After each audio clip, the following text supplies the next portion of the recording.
Okay, I think it's time that we get started. We're all very excited. It's all bright and early, and I think that we are going to have a wonderful SAHCon, and I'm so honored to be the first panelist to kick things off. So, welcome to my panel, A Love Letter to Fantrolling. My name is LV Hartley. I'm also known as WOLFPITMACHINE or visceralVastation. I am the creator of Mythoslayne, which is funny to say since it is a comic that I only launched around this August, but it's using characters that I've had for a very long time. And I know there's a lot of things about their writing, panels, videos, talking about fan trolls as like making fan trolls and just kind of about things about fan trolls, what people do with fan trolls. But I feel like there's some things I want to talk about regarding having them, keeping them, what it means to you as a creative and as a fan of something. So, first off, we got some disclaimers. Every single good panel, I firmly feel, requires disclaimers. So this discussion is very informed by my particular experiences, coupled with my very, very niche taste and history with theory. I'm an English major, by the way, English and psychology major, but you can most tell that I'm an English major as I do things. And a lot of the things I'm going to talk about are in very early stages of research and development. So my sources kind of just trust me. I do plan to do some more research on some fan studies topics since I'm kind of a nerd about those kind of things and produce a more fleshed out researched video or piece of writing in the future. But I wanted to get out a lot of my raw and exciting thoughts, which I think is very much in the spirit of Homestuck and fan trolls anyways. So heavily relevant also that I'll be discussing a lot throughout this is my own fan troll MSPFA Mythoslayne, which is a project themed around the Cthulhu mythos. And that very much tailors my perspective on fan trolling and working on like stories involving fan trolls and anything of that nature. And because I am me as a person who is not spoiler averse, in fact, I love spoilers, I'm going to be spoiling things in my own comic, not only things that are released at the moment, because there's currently almost 200 pages out. There will be 200 pages soon, since I'm going to update soon. I've taken a little bit of a break, but I'm also going to spoil unreleased bits just because of who I am as a person. So if that bugs you, I'm not going to be offended if you don't keep up listening to the panel, since I get it how it can be with spoilers, even though I'm not that kind of person. I am very verbose, English major, by the way, and I'm also a podcaster, a Homestuck podcaster specifically. And I have very strong opinions on how I read Homestuck and things that I may express a little intensely, but they're really only my opinions. I'm not trying to say you can't have different opinions. They're just mine, and I kind of think it's funny sometimes to present them really strongly. But moving on. Let's talk about the numbers. I've been in the game for a while. I've been making fan trolls for over 13 years. I can't really figure out when I made my first fan troll since I've lost a lot of my original files, but I do have surviving records of a lot of fan trolls, fan kids, carapations, first guardians, cherubs, and a fan species that's going to be in my comic across 7 sessions. And I got my fan venture, and I've also got, which I'll talk a little bit more about, a full calendar system with 48 astrological signs, which is a lot. And that's also not even counting characters that are just concepts or characters that are mostly characters but they don't have a design or certain things that might make them. It all depends. And I'm not even counting ancestor versions of my fan trolls, which are probably so different than their original form, they might qualify as their own character in the first place. But I got a lot of fan trolls, and it's something that I've built up over a long time, and I'm very passionate about them and able to do something with them now. So, a little bit of backstory, because this is really related, because when you do talk about something like Fantrolls, you got to involve a lot of the personal elements. So I'm going to talk about my origins with Fantrolling. Because I originally read Homestuck probably in 2012 at 13.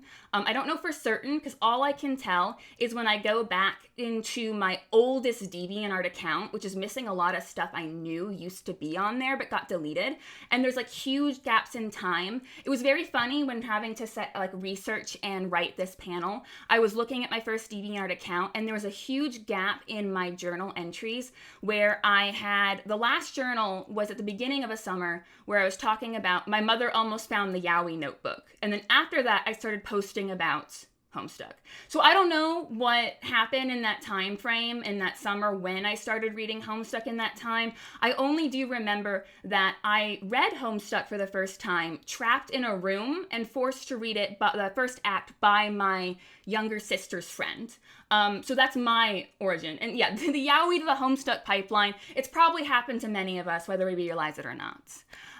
But before that, I had some OCs that I'd used for roleplay purposes, mostly on pet site forums, because sometimes when you're you're a kid on the internet in that era, you just want to find an image of an anime vampire girl and use it as your character that you're roleplaying in like a vampire prom setting. So I had those kind of characters, and once I got into Homestuck, it was not so long at all before I found MSPARP, which was the roleplay chat site, which I know got rebranded, renamed. I have no idea if it's still around anymore. I've not had a chance to look, but I used to visit there all the time, and it did not take long. I did not spend very much time on canon character roleplay chats before I started making my own characters. And the first of those was my girl, Aizan, who was based very loosely on my 13-year-old self's pop culturally informed conception of Haitian voodoo, but she's developed a lot in different directions since then, and it's been kind of more about like enchanted puppets and whatnot. But I drew, for some reason, her first ever design in Scratch, which is that programming language site for kids, and I don't know why I drew her first design in there, but I do know that it's been lost. And I did spend countless hours in OC Fantroll roleplay chats where I met some of my first long-term internet friends, and I started picking up other digital art stuff. I use MS Paint a lot because, of course, MS Paint Adventures, we gotta use some MS Paint, and my beloved paint tool Sai, and I always would use the binary pixel brush, and because I never wanted to learn how to paint or do anything else, and it was just so reminded me of the things that I enjoyed. But more on the journey. So most of my early teens were spent fantrolling, creating, and roleplaying into early college, but I never really shared my characters with people that I knew in real life. Even romantic partners of people that were really big in my life, and it was the same way that I wouldn't share other important facets of my identity, like gender. It's funny, but I can say that Fantrolls and my gender identity were one and the same as how I treated it socially, but that's kind of the truth that I was living at the time. I really kept my fantrolling to designs, roleplay, character building. I never really planned to make a comic or write a fic about their stories. I did come more open about them in real life as I ended up using them more in like AUs that weren't so Homestuck related. Sometimes because I was still suffering from the cringe that I've gotten over now about being a Homestuck fan, or sometimes it was though because like having to explain what Homestuck is to someone who doesn't know what Homestuck is can be a lot, and you kind of just want to get right to talking about your characters. But I also didn't really have the energy or focus to really try with art and writing until much later. So there's a lot of things going on without getting too into it. A lot of mental, physical health issues I had and treatment that I wasn't getting that made it really hard to figure out who I was or have a routine and do the things that I wanted to do.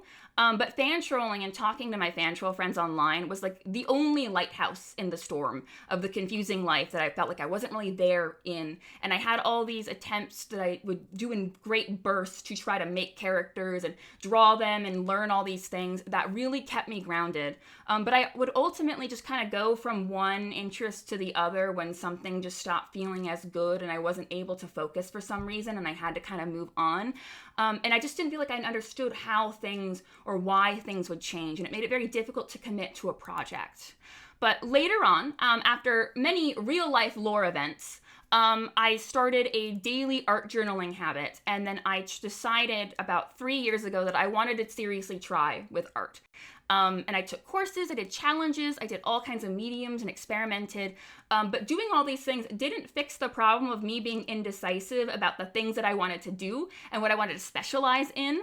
I just ended up being like a jack of all trades and doing too many things. And I even like dabbled in new things again with greater intensity. Like I got back into coding and doing all these game design things, but I still would always return to my fan trolls. Even as I tried to make quote unquote original concepts and stories, I really just wanted to make my fan trolls because I was so invested in their designs and ideas. But I sometimes would struggle with this feeling of guilt for spending so much time and energy in them, even if it made me really happy, because of all these reasons about like, why can't I just make my own original thing that's not attached to Homestuck that took some time to get over. But I had a revival at some point as I really got into my own and learned how to put my work out there and get more involved in the creative process. But after a tough time, I finally reread Homestuck, and I actually read the ending for the first time and the epilogues, and I felt so healed to return to something that meant so much to me at 13 that really got me in touch with what I wanted and not feeling ashamed of my interests and passions, that I started a Homestuck podcast called Suburban Spectators with the partner of a friend of mine that I bonded with in an art class, partly over shared Homestuck history. And now the podcast, we didn't release it until about a year after we started recording because just life stuff, but it created a very consistent trend in my life of thinking about Homestuck and engaging with Homestuck. And then it also really helped me as I started getting my work out there by making zines and selling zines and bringing things like out into the open. And then it came to the point where I started doing a Homestuck. So after a bizarre whirlwind of events, when the podcast launched and there was 413 drama that made me get a Homestuck tattoo on Easter, I got really serious about my old Cthulhu Mythos fan trolls, and I started doing things I kind of really put off for a long time, like doing the real sprites and making ancestors. But I started wanting to like do something with them. I kind of had an idea of maybe writing a fanfic telling of their session or something, but I kept getting ambitious and wanting to do more and more with them and find out like where I could take this, because I so can't commit. I have to be interdisciplinary. I have to be mixed medium. If I wanted to do a fan venture, I wanted animations, I wanted music, but I didn't know how to animate. I didn't know how to make music. But if I know so many diverse things now, and if I have the audacity to just sit down and learn anything I set my mind out to, I can just do it. No one's gonna stop me. My friends might say, hey, your work ethic is hurting you because you're burning yourself out, but they can't actually stop me from doing it. So it's just like, I can make music, I can learn how to animate, I can do all these things. And I grew really ambitious, and I did a lot of things.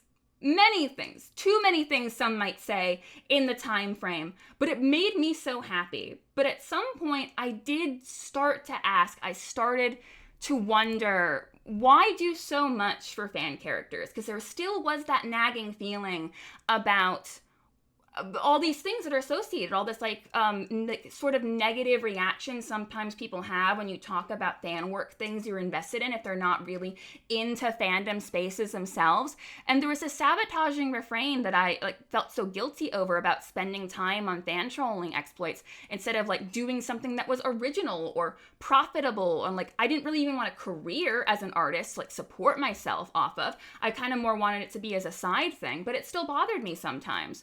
I have a big issue sometimes with like how I spend my time, and if I'm doing it for a good purpose. That took a long time to get over, and sometimes it would make me just pause and suffer a little bit. But I did, even when I was able to kind of like quiet these thoughts in myself, I did sometimes kind of tell in other people that maybe they didn't actively or mean it this way, but they kind of had a different response to me about my interest and investment in doing fan work stuff and not doing quote unquote original stuff. And it also made me hesitant sometimes to talk about my comic or my fan trolls as openly as I might if it wasn't a fan work. But So I have to ask, so why still spend all that time? Apart from the fact it makes me happy. But there's a value in creating without having to deal with the issue of profit. Because even though there's still the terror of opportunity cost and the limited way time that you always have, fan work exists in a unique position where you can't profit off the majority of it at a large scale, or at least not without limitations. And it can be very freeing for creatives who feel artificially obligated to cater to their work to broader audiences or outside their interests, making work that isn't for them. Art and characters kept for the sake of having them, just fully for your own reasons, it can be really vital to be a good creator. And I also think that it's something that can just bring you more joy without having to potentially worry about all these other things. Now, some people can be very sustainable about it, but not everyone can. Not everyone can kind of purge the awful voice that the society we live in makes them have to think about. How can this be turned into profit? How can I do more with this? It's just a way you can just do things entirely for yourself while keeping it true to your intent and desire. And you're also able to weave in all these more referential things and things that you wouldn't be able to do in stuff that is for profit or is commercially published. Just kind of how Homestuck itself kind of paid a little fast and loose with copyright type stuff. And it's also, again, pure creative indulgence. It's something that's very present in Homestuck, just with the sheer number of really niche references and recurring gags. When you have no strong motivation to appeal to broad audiences, you can really just do whatever you want. I mean, you can do it anyways, but it kind of helps when you don't have the extra support for the demon in your brain to argue against you about. The only thing that limits you is just your ability to execute on what you want to do and the fear of a real or imagined judgment for it. For my comic Mythos Lane, it was really up to me what I can and should do. So I did things like spend 6 hours creating a fully functional calendar system using the nonsense language in canon and have 48 designed and named astrological signs. I've also made an academic citation system, 13 fonts, time zones, mythologies, historical timelines for trolls, and logos of brands and sites and original things that I just found so much enjoyment and fulfillment in. Even if it didn't make or break my comic itself, I just felt like there was nothing I was happier doing at that time. There's also the thing that we have to deal with sometimes about creative elitism that kind of happens when it's you interact with other people who are creatives, especially if you're spending so much of your time talking to people in real life about your creative stuff that's passionate. Like I have a writing club in real life, and sometimes I maybe think about, I'm not sure how I feel about talking about this thing with people who are doing novels and stuff they're trying to publish and everything. But fandom and fan works and derivative works has a long history, and there's no reason that people thinking it's quote unquote unoriginal or lower quality for those who can't do higher pursuits should be treated as legitimate things to bother yourself with. Because originality is this concept that we just prize so much, but it's kind of impossible. There's not really gonna be something truly original. And many great texts of the English language existed in intense conversation with religious texts that we as modern audiences see them as fanfiction adjacent, if not outright fanfiction. And also in the digital age, with so many barriers of access for making and viewing art, the exact path of classical creators should really not limit us. If you choose to limit yourself by these things alone sometimes, then you're doing a disservice to yourself, and you're just letting the nonsense cop demon in your head win. And it's also recalling a literary tradition. So engaging with the source text by creating derivative material in the same way I kind of talked about before. And it's also kind of the same thing of retelling the basic tales of mythology and folklore across cultures. And it's also practices like this is how major conventions of genre fiction, like fantasy, sci-fi, emerge over time as authors would iterate on the concepts proposed by other authors and collage different elements from other genre work, real-world mythology, and other sources in their life and things going on. And divergent themes, alternate angles, historical context, and later retellings are crafted into real evolutions of what concerns the audience or creator of that text in that later era, and also has in conversation with the text itself. And you can even do this comparison with stuff that's considered official Homestuck, like comparing the Homestuck comic, its original run, with the epilogues from the perspective of a coming-of-age genre convention, and how you adopt the characteristic meta move of Homestuck when you talk about the implication of stories that span past your typical character's coming-of-age period. And there's also more on just fandom as itself as mythology and ritual. So fandom itself is no stranger to comparisons to functions of real-world mythology and religious practices as they involve a group of people organizing themselves, often in a concept of canon that they engage in specific fanic activities relating to. So fans can bond over and engage with a body of stories, symbols, ideas, archetypes, frameworks in a number of ways that they can meaningfully incorporate into their daily lives and perspectives. Variations in interpretation of the primary text, i.e. canon, can create offshoot perspectives centered on different ideas, much in the same way that religious sects or contradictory mythological accounts emerge. There's a lot of ways that it mimics these other things that we usually treat so legitimately that can produce a lot of value if you feel like you need to justify your investment in that way. And another note about mythopoeia. So mythopoeia is this subgenre of speculative fiction or theme of modern narratives founded on mythological concepts and archetypes. This is the thing that Tolkien was known for, and also H.P. Lovecraft. So the idea of this is having like self-referentiality in pursuit of a canonical body, or a mythos, if you will. And this is really relevant in Mythos Lane, obviously, since H.P. Lovecraft, the creator of the Cthulhu mythos, was one of those mythopoeic authors. But Homestuck itself does this really well, that the fans can take and just run with, since you have, just even the frame of class specting alone, where you have this entire, actually mythologically termed framework for understanding archetypes is really helpful for kind of building this entire mythology and understanding of this mythic interpretation of future stories. I feel like that even when I was working on things that weren't explicitly Homestuck, that Homestuck mindset, that framework, the philosophy of Homestuck was really in my brain and just present in everything that I was doing. Now, granted, sometimes I was kind of just trying to bury the part of me that just wanted to make fan trolls because I was still afraid about making fan trolls and how people react, but I've gotten over that. But still, some of it was there, and other things I genuinely wanted to do that had nothing to do with Homestuck, those conceptual ideas were really in my brain and in the pot stewing all these ideas. And fan troll works themselves have a lot of potential to build their own form of myth-making and their own kind of mythos. And I already recall strongly having something like this as a teen across many MSPRP fan troll chats, where my friends and I, we would develop these concepts of what Alternia was like and troll kind that was inspired by our ideas and how they interacted with each other. And it was interesting to kind of think about, and I've talked about it recently, about how it's sometimes my perspective on a lot of later developments and reveals about what things like Alternia or facts about trolls in subsequent Homestuck releases and how those differ from the concepts that I've held onto for a very long time. And it's not in a way that I'm upset with them or I'm super critical of them, but it's interesting to have that disconnect and that different interpretation. So, and also it's really valuable for having a common language and symbols. So something that's really present in a lot of retellings and fan troll works is the ability of using a common language and reference point to explore alternate ideas.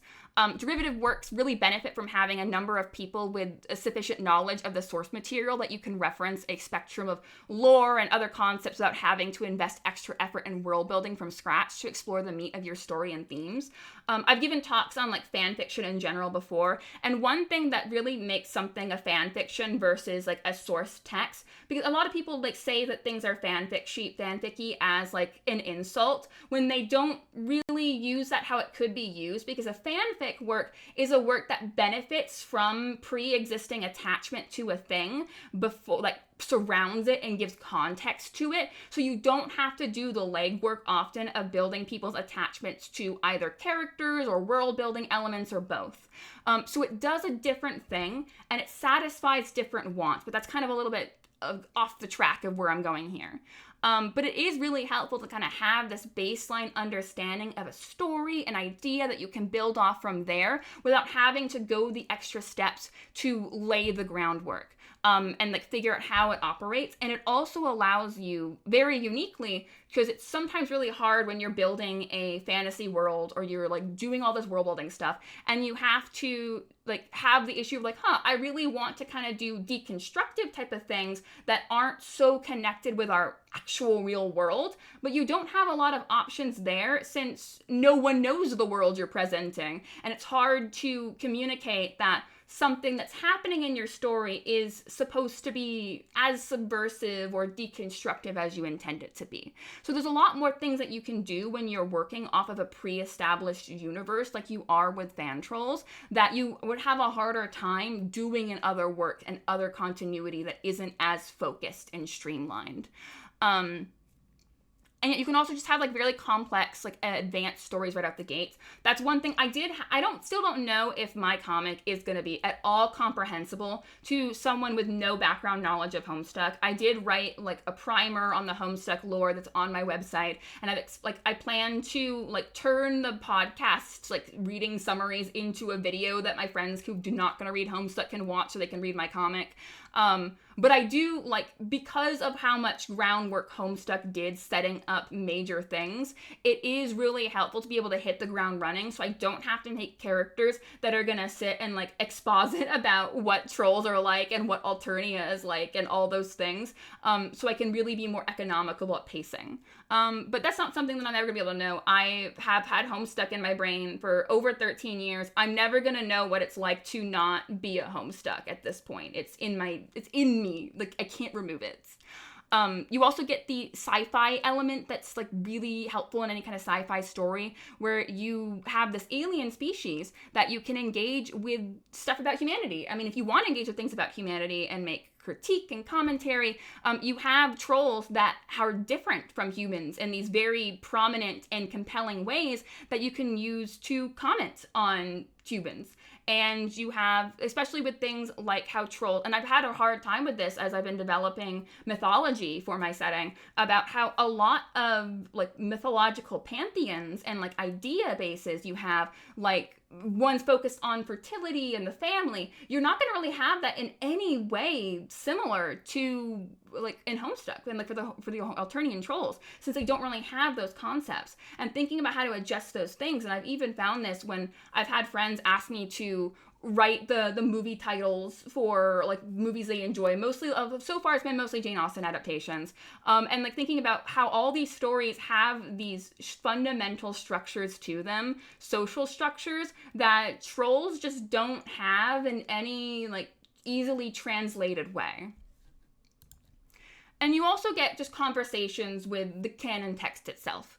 Because Fantrolls with their stories, they can be in active conversation with canon at a number of different levels and from even more places. You can do a conversation that's from a place of love and worship, a place that honors canon. You can repair it even if you're not trying to fix it in the more negatively connotated way. You can modify it in like different ways for different effects, or you can just do explicit, direct like commentary, whether it be satire or parody. You can expand on things in many different ways that a lot of fan fiction can. Or if you want to, I don't find it very sustainable, you can do like a smearing interpretation with your characters of like a more negative outlook. But I argue that might not be very sustainable for you to do, but some people may be able to keep up the momentum. But you can also just do all of this as like an indirect thesis on the comic itself by the creator.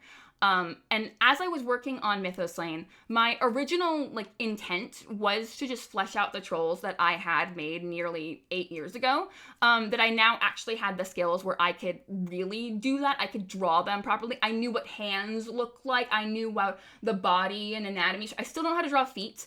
One thing that was devastating for me to know is that I never got better at drawing feet, but I do know how to draw goat legs really well. It's so much easier. That's heartbreaking for me. But I also just realized that making my comic, making my stories, developing my characters was really revealing on my take on Homestuck through my very particular lens and experience, and also not only just through my experiences and my taste, since I am blending it with the Cthulhu mythos, which is this entire body of work, because the Cthulhu mythos isn't just like H.P. Lovecraft stories with all the cosmic horror and the Lovecraftian horror stuff. There's other things going on there, like in the background. If you look at the expanded mythos, there's a lot going on there. And I've been telling everyone, people think when they think of the Cthulhu mythos, they think about the squids, the tentacles, the fish. But when you look beyond that, there's a lot more toads than you realize. I'm just saying. But going on to just more about the love letter itself. This is a love letter, talking about a love letter to Fantrolling, so we gotta go back there. And a work, though, that is flawless, beyond potential improvement, really struggles to me to inspire, like, narrative-based fan work. I mean, you could do a lot of fan trolls, and like, not the a lot of fan art type of things for things that at least I can, for things that I view as narratively untouchable, I feel like there's no way I could emulate the style. Like, Disco Elysium, something like that for me, I can't write like Disco Elysium can. I can maybe try, but I feel like I don't think I would get there. But not all fan work, though, does stem from wanting to fix something or improve on something. Sometimes they just want to do it to understand the original better, or to expand its scope, or just to satisfy other needs. Or sometimes you don't really know why you're doing this anyways. You're just kind of doing it for yourself, and you don't really feel the need to think about it any more than that. And that's great and okay, too. I think that seems wonderful. Anytime I've done that, though, I will usually always like realize after, wait, I kind of was doing that about something, and I was kind of making all that and just telling on myself about these things in a really convoluted way. And there are things, though, that I don't love in canon, and mostly those things that don't only like sit right with my fan trolling taste. Again, I have been like doing it for so long before a lot of other things kind of got developed in like future incarnations and additions to canon. But my fan trolling, though, is not really rooted in a desire to correct these things or prove that I actually understand Homestuck better than anyone else, or I have the true idea of what Homestuck is more than anyone else, even if I might joke about it sometimes because I think it's fun. I really would not spend the sheer number of hours and pains that I've undergone to make these plans for such an ambitious fan venture and future games that I have planned, if not. And a little discussion about when it comes to the things that are in canon as like chains that you can break or that you can retain.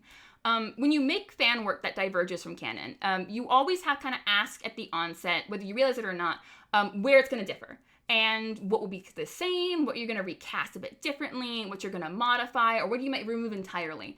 And what serves the desire or the intent of the creator. And if the original like Homestuck comic run is characterized by the exact alchemy of creative tastes and impulses held by its author, fan trolling kind of like enables you to do the same type of thing in your own fan trolling exploits.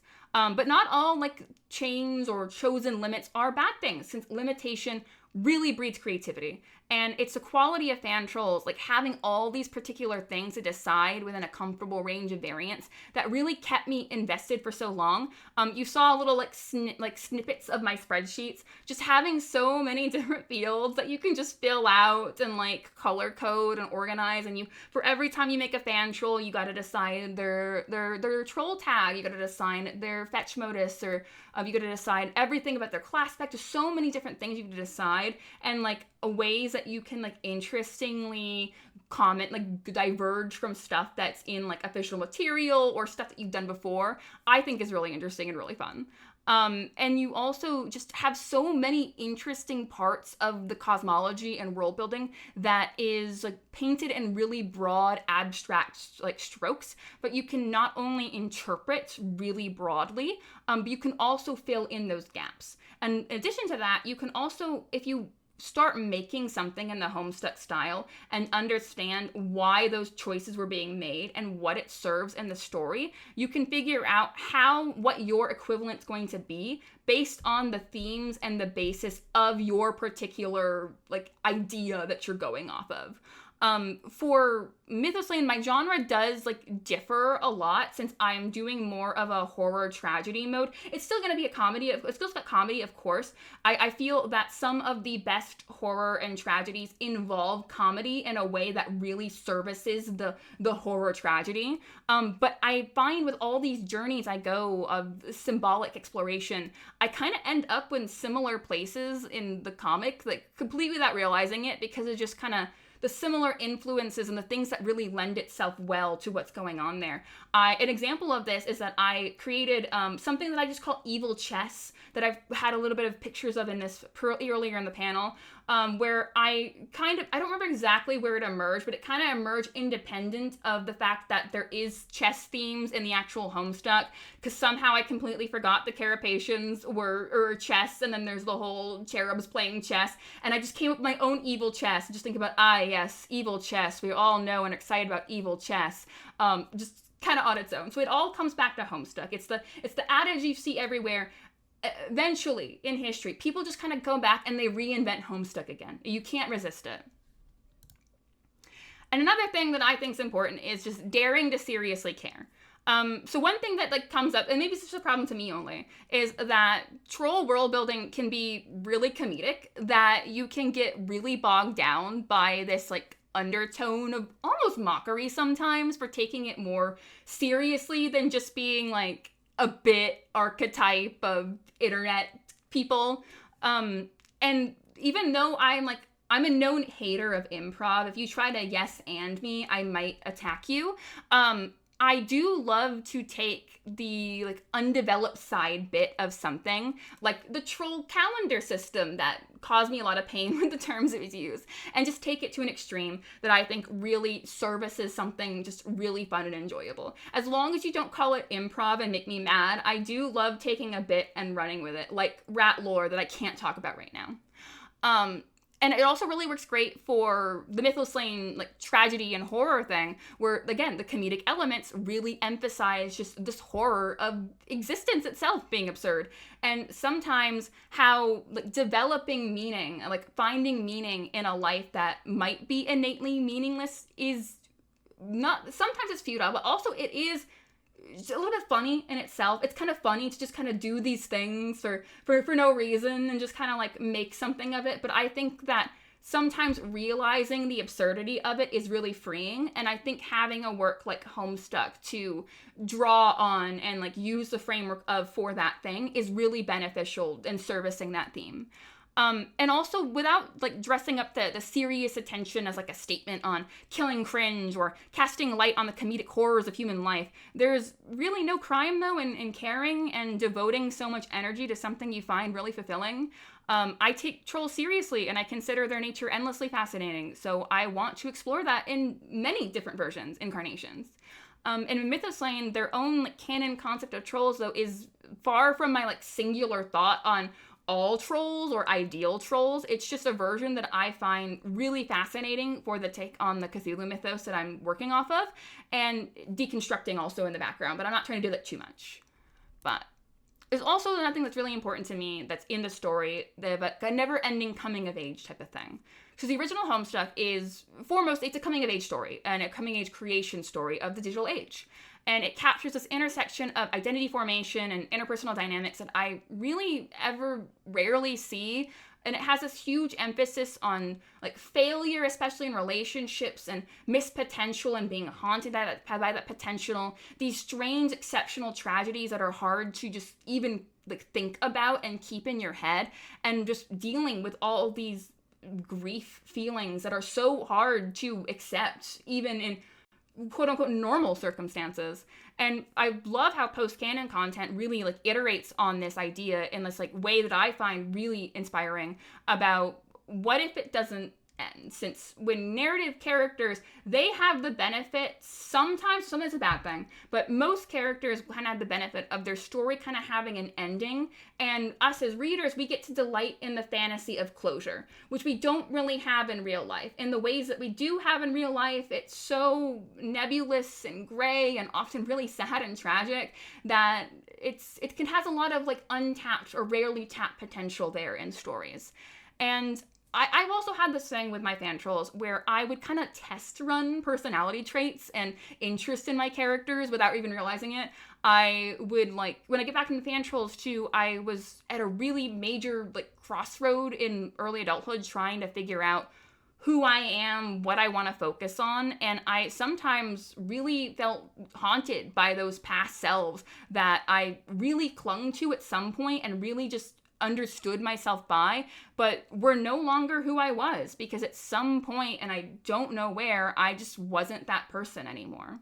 And I think that Fantrolls are also really helpful for just this free form creative play where you can really engage with concepts of archetypes really directly. So that's really enabled by the class pecting system. And also just how sometimes, like, these schemas of personality, these roles that we adopt, these masks, that can be important for some people to function, can also just be equally damaging. And this is me just speaking from my role as an autistic creative English major and whatnots, and blah, blah, blah, blah, blah. That's all some of my baggage, but I think it's really important and really helpful and something that Fantrolls lend itself really well to. And so now we might get a little emotional here, since it's talking about not only is Fantrolls an excellent love letter to the comics, a love letter to something that I really enjoyed, it's also a wonderful way to honor a past self that you may have had complicated relationships with. And this is coming from me as someone's a veteran fan of Homestuck. I got in when I was very young. It was an ideal time to really be in the thick of Homestuck when you're 13 years old. I know there's probably like a different experience. I've seen a lot of things, but there's something about being 13 years old and reading Homestuck in the peak that just really hits and changes you as a person. And I feel like as I've been making Fantrolls and as I've been thinking about them more and doing these things that I've always wanted to do for so long, I feel like I'm talking to that past self for me that you can see here in my my Strain, my little Rose and Latula cosplay, that I'm so unrecognizable to that person. And I'm so far from this, like, shape of the person, but I also am still that person. I'm still so much my 13, 12, 14-year-old self. And I know that past me would love to know that I have all these things now, that I have this immensity of love in my life from people who know me for who I am. And I have all these skills that I yearned for so long and wanted so badly because I couldn't communicate things about characters that mean so much to me and their stories, and that I don't resent them at all for their years of struggling and what we feared would be just wasted time. And they might, though, be anguished a bit that I never got over that fear of wasting time, or that I still don't have so much figured out. When you're young, you're not as charitable to your future self because you think you're going to have everything figured out at 16 and like, oh, honey, you got a lot coming. You got a lot coming. But I do think it would be a huge relief to know that the hundreds of hours that they spent filling out those Fantroll sheets did amount to something that has brought genuine joy and hope. And that later selves would really love to know that the side quest, educational, like, diversions and learning all these different things and skills and really did give me these abilities to do all these things and interests and passions that I can communicate so well now. And I can be this ambitious and even learn more things. Like, I'm now learning music, and I'm not amazing, and I have one horrible album that's, and I'm not even me being self-deprecating, I intentionally made it horrible to cope, but I'm learning things, and there's new things I can learn and new things that I can love in life. And what's most important is that we still love Homestuck, and we still love coming-of-age stories, but we won't suffer the pains of the ready message that sometimes those stories of coming-of-age stories have, where you stop developing at adolescence, that you feel like you have to get it all figured out in your teen years, or you never will, because all these stories that you grow up with tell you that that's when you figure it out. That's when the big story happens. And after that, what happens? What happens when you're no longer the protagonist, the hero, the teenage person at the forefront of it all? And what happens afterwards? And you kind of have to live in the middle of the stories. But we never will have to fear being locked into oneself for all time that we don't like and desperately wanted to be different, just how we were. We didn't know why. And we can learn and we can grow and we can love in new ways for our entire life. And those things that stay the same, like wanting to teach others and be an educator, isn't a form of stasis that you're stuck in forever and you're going to be upset with if you don't like it anymore. It's a return home. It's a return home, and it's not even all those people who thought I was just a bossy girl child at the time winning by saying I should be a teacher. It's me finding a genuine way to love something and to just enjoy my existence and being alive. And the Fantroller now. So I fancy myself a light player rather than a mind player like I used to, but I'm still always a mage. But past me does hold this honored place in my adult heart that I feel like I can address all the love letters that are in all my creations that I would really hope that they would love, even if they might not understand it, either because they lack the context of inside jokes or maybe the taste came later, but I feel like that it would mean a lot to them. And I do also take comfort in not ever being able to be fully there, just even if it means that I'm not doing something. It does mean that there's so much more to learn about everything, and knowledge is the path to new love in all things.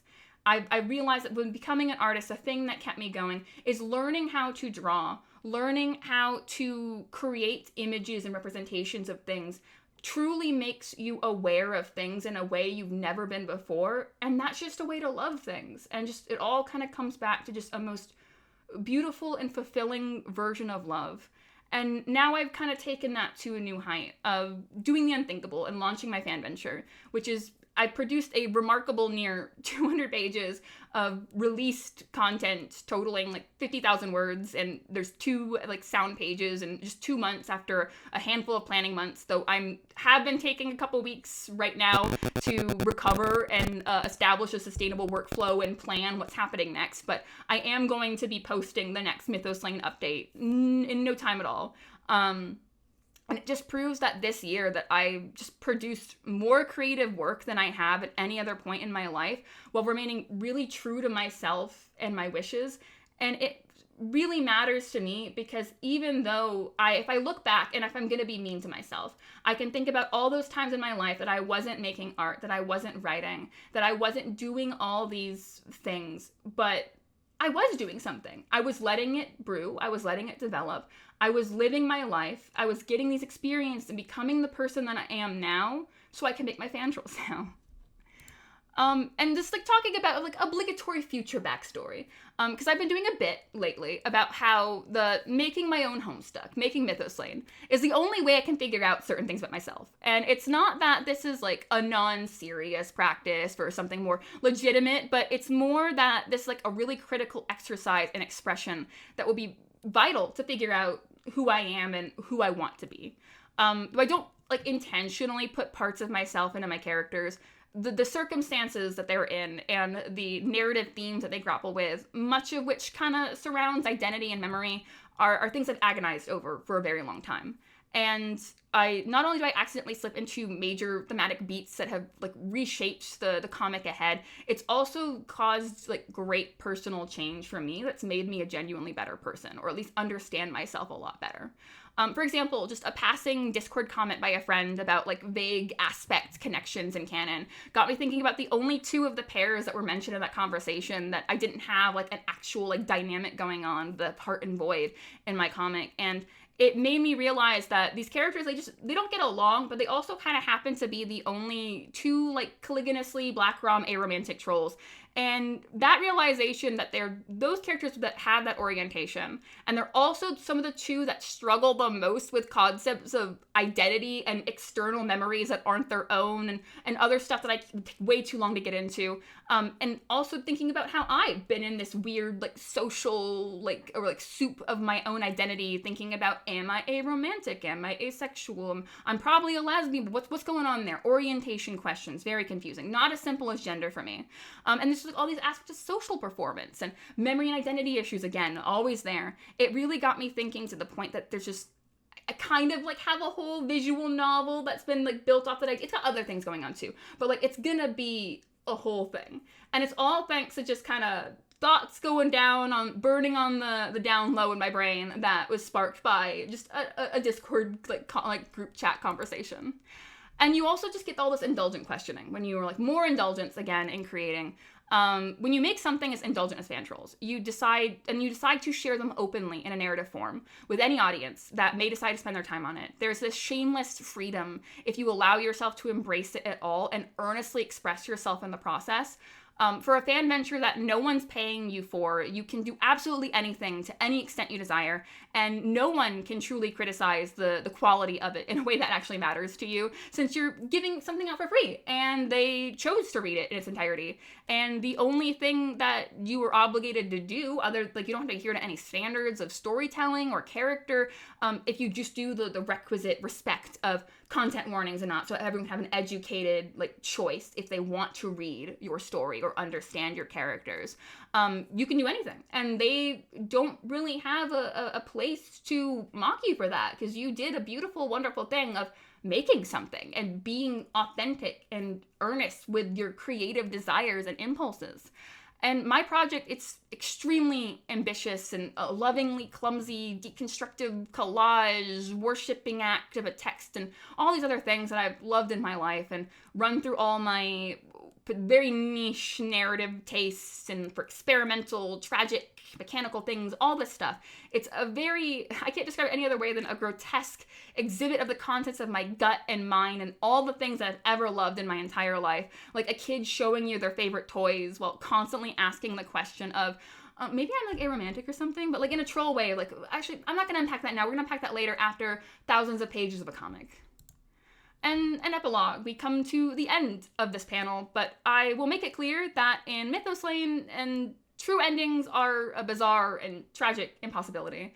And I fully intend to explore more of the subject in a focused way, backed by further research and comic experience in the future. There's so much I wasn't able to talk about, and how fan characters reveal so much about the creator and relationship to the comic, and how unique meta lenses you can have in canon to apply to other things, even if they're not openly Homestuck fan works or openly fan trolls. And you can also use the trolls as that very classic sci-fi narrative commentary critique type of thing for things like the family structure, for heteronormativity, all these other things that can be explored more in that, as already touched on in canon, that you can just take even further if you have a story structure centered around that. There's also just things about the limitation of language and things that are so unique to the medium. I strongly feel that the Homestuck medium, a blend of so many things, is just so good and so ripe for potential. I think if there's anything that I'm gonna say at all, whether serious or not, that Mythoslaying is practiced for, maybe I'll go a little bit silly and I'll make a House of Leaves comic adaptation. Because I think that the only two ways to do it is either YouTube poop style or Homestuck style, mixed media comic form. And it also, other things too, more indulgent for me, my English major Death of the Author soapbox and how that's misused in a lot of popular discussion of fiction online. And also just how you understand the text better by emulating its structure. You realize how things might have come to be and how you can recycle elements to make this story on the fly when you have to commit to things because it's on the internet, it's posted, people are seeing it. So now you have to keep up a continuity type of thing. And then just all these the thematic things you can expand on, and just all these things. So stay tuned, I guess. I'm probably never going to shut up at any point in my life about any of this. So you can probably expect something from me until I drown in the ocean at age 40. So more for me. I'm still very honored to have been allowed to host this panel for SAHCon, which is my first ever SAHCon. Though I did mistakenly refer to this con as Stay-at-Home Con in my very first podcast episode. I am very sorry. I did not even catch it when editing it out. I have no excuse. But I have my fan troll comic, Mythoslaying. I have my podcast, Suburban Spectators, a Homestuck Book Club podcast. And I have more stuff on my website, WOLFPITMACHINE. And on my website, I will have the video link to this panel, as well as all the slides and extra supplemental material. And I also, there's been some rat lore mentioned, so just keep an eye out from that. It'll be somewhere, I guess, somewhere. But that's all we have. I just have credits, acknowledgements page on here with my little guy. Thank you so much for coming to my panel, A Love Letter to Fantrolling. I have a lot of thoughts, a lot of things on my brain that I really wanted to get out that I hope was an enjoyable form. I am honestly shocked that this is timed so well. But I know I have such a horrible time predicting how long anything will take me to do. It's a wonder sometimes that I'm not at Mage of Time. But we only have like 6 minutes left. If anyone in the chat has any questions or anything, comments, I'm very happy that I am beyond shocked that so many people are here.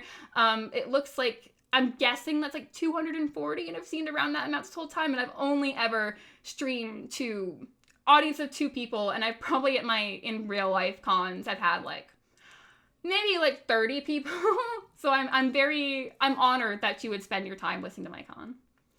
Yeah, my calendar is going to be on the Mythoslane site, on the mythoslane.neocities.org.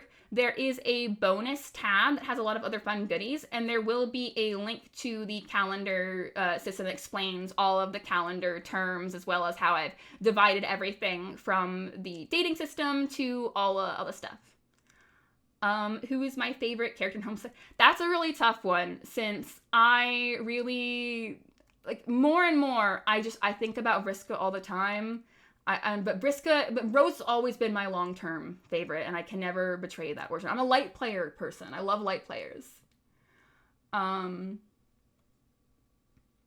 see, older but newer fans who want to learn how to get in touch with the creative side, guides, resources. I have a couple things, like I've written stuff before about learning art later on when like feeling like you're kind of late and behind on things, and I always found that really really helpful to me, because there's a lot when you try to learn art and be more creative as an adult, you have to deal with really obnoxious like the voice in your head that's like the ego, the adult ego. When you're a kid, you can just be creative and do anything you want in your life, anything you want, just pure play. You can just doodle and draw. There's a confidence that kids have that I'm like constantly reminded of, since I work with kids. I like teach them in my job, and they like have just this beautiful, authentic just pride in the way that they play and draw. Yeah, that's why I love the refrain of like, I love to play and draw. It's like, that's kind of how I am, and I just love doing that. So I don't have like specific resources there, but I might have some on my site somewhere, and if not, I know I have a draft page I'm going to publish soon. Panel be archived somewhere? Yes, I did record this entire thing, and I am going to upload it on my YouTube channel, and I am going to link it on my website, as well as all the slides and additional contents there that I can find. So you can find all of the panel itself. And if you want more of my thoughts, I do have my Homestuck podcast with my Moira Ian, called Suburban Spectators, that you can find. We are currently in the Act 6. We are about to either next episode or episode after next, we're going to be starting talking about the Dancestors, which we're going to have to divide into multiple parts, because we spent 2.5 hours talking about the very first open Bound Flash. So get excited for that if you like a Homestuck podcast.